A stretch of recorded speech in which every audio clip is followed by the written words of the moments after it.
365 성경 읽기 새 한글 성경. 오늘 읽으실 성경은 로마서 8장부터 10장까지입니다. 로마서 8장 성령님 안에 있는 생명.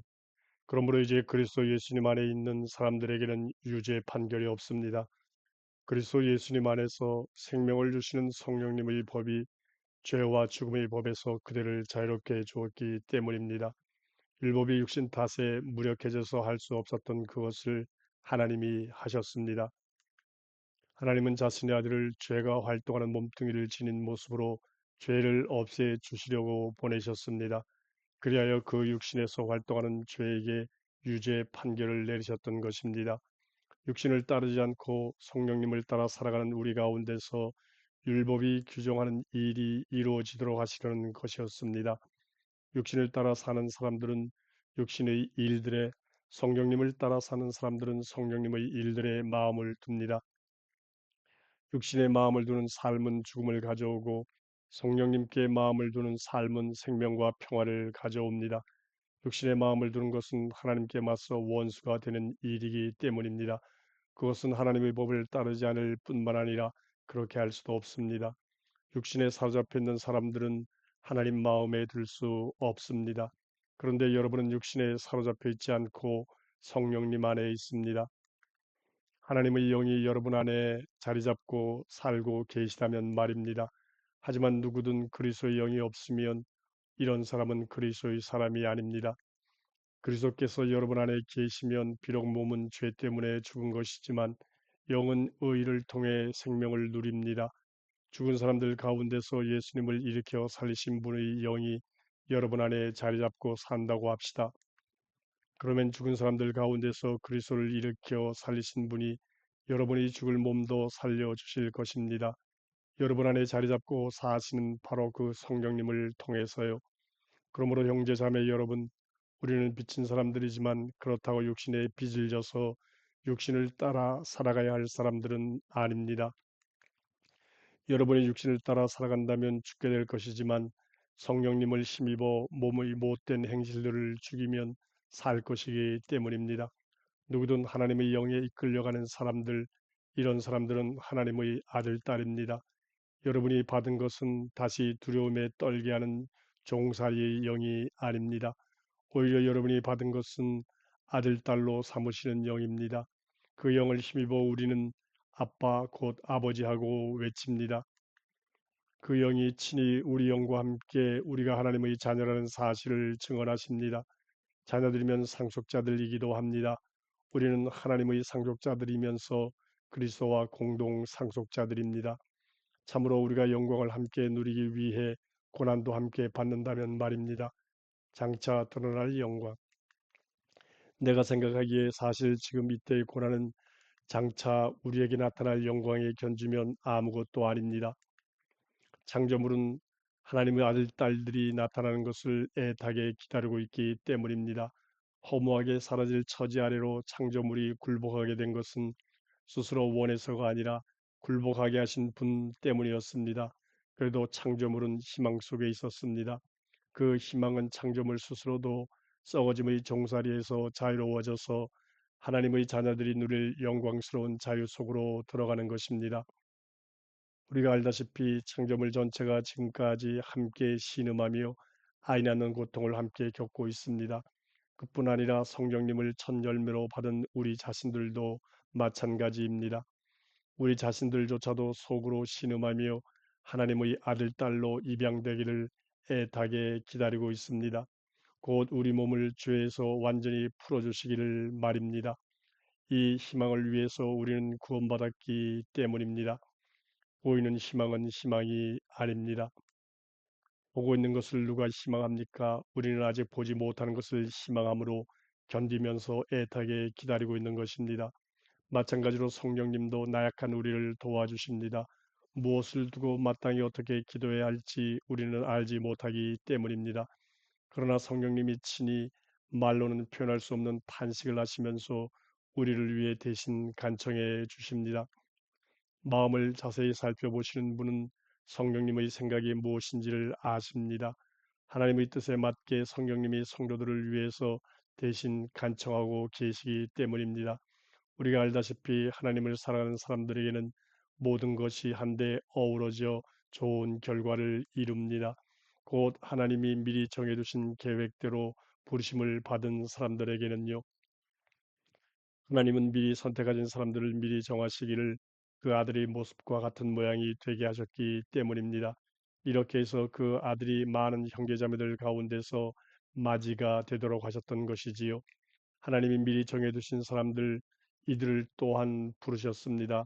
부르신 사람들 이들을 또한 의롭다고 인정하셨습니다.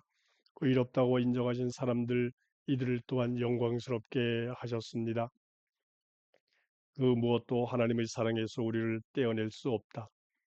그렇다면 이런 일에 대하여 우리가 무슨 말을 해야 하겠습니까? 하나님이 우리를 위하시면 누가 우리와 맞설 수 있겠습니까? 하나님은 자기 아들을 아끼지 않으시고 우리 모두를 위해 내주셨습니다. 그렇다면 당연히 그분이 그 아들과 함께 다른 모든 것도 우리에게 은혜의 선물로 베풀어 주시지 않겠습니까? 하나님이 선택하신 사람들을 누가 고발하겠습니까?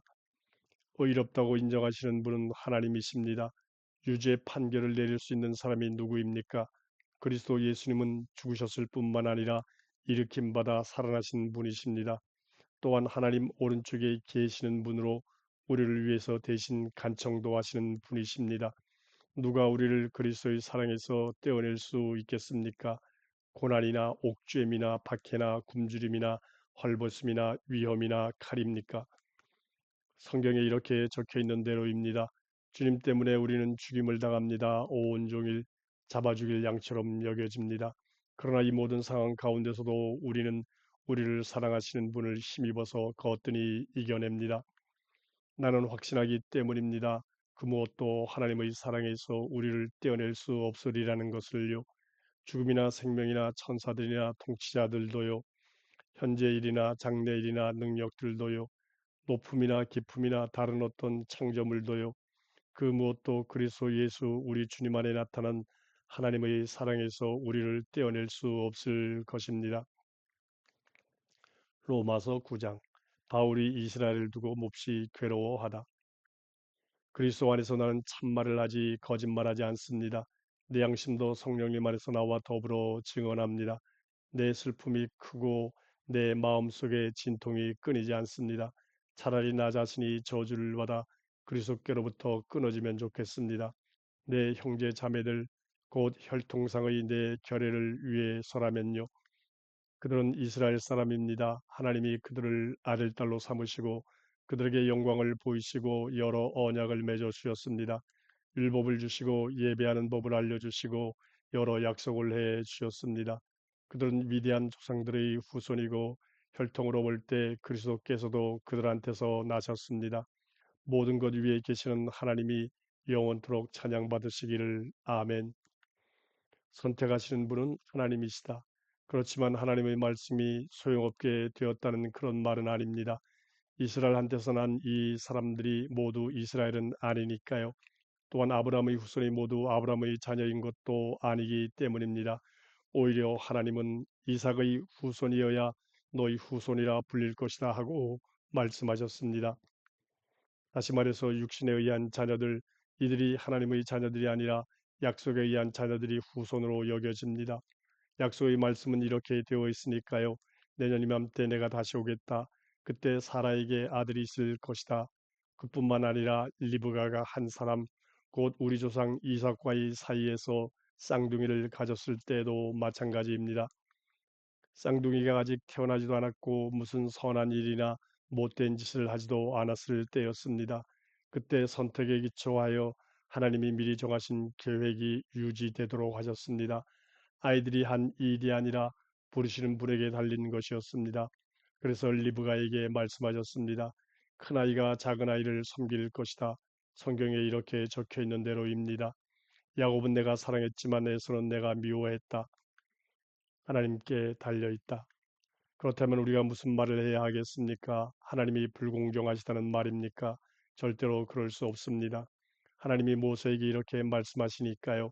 나는 내가 불쌍히 여기고 싶은 사람을 불쌍히 여기고 내가 가엾게 여기고 싶은 사람을 가엾게 여길 것이다.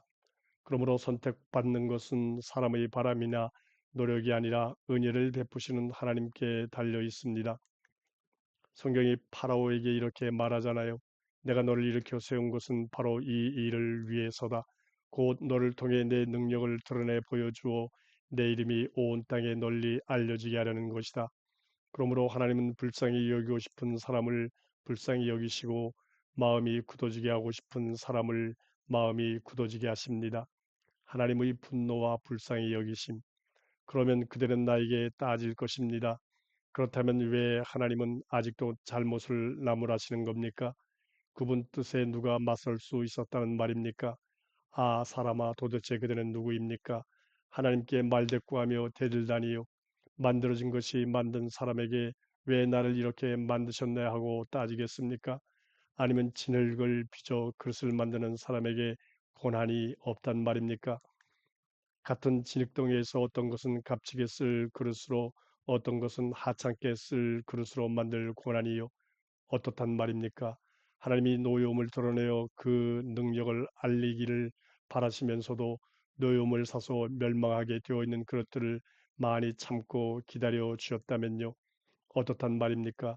영광을 누리도록 미리 준비해 두신 그릇들, 곧 불쌍히 여기심을 받을 그릇들에게는 하나님의 영광의 풍부함을 알리시려고 하셨다면요. 하나님이 불쌍히 여기실 그릇들로 우리도 부르셨습니다. 유대아 사람들 가운데서뿐만 아니라 다른 민족들 가운데서도요. 호세아서에서도 말씀하시는 대로입니다. 내가 내 백성 아닌 사람을 내 백성이라 부르고 사랑받지 못하는 여자를 사랑받는 여자라 부를 것이다. 또한 그들에게 너희들은 내 백성이 아니다 하고 말씀하시던 곳 거기서 그들이 살아계신 하나님의 아들 딸들이라 불릴 것이다. 그렇지만 이사야가 이스라엘 두고 이렇게 외쳤습니다. 이스라엘 아들 딸의 수가 바른 모래와 같이 많더라도 남은 사람만이 구원받을 것이다. 주님이 말씀하신 것을 완전하고도 빠르게 땅 위에 실행하실 것이기 때문이다. 또 이사야가 이미 말한 대로입니다. 전능하신 주님이 우리에게 후손을 남겨두지 않으셨더라면 우리가 소돔처럼 되고 말았을 것이다. 고모라 같이 되고 말았을 것이다. 다른 민족들과 이스라엘이 다른 길을 가다. 그렇다면 우리가 무슨 말을 해야 하겠습니까? 의를 뒤쫓아 구하지 않은 민족들이 의를 얻었습니다. 믿음에 기초하여 얻는 의를 말입니다.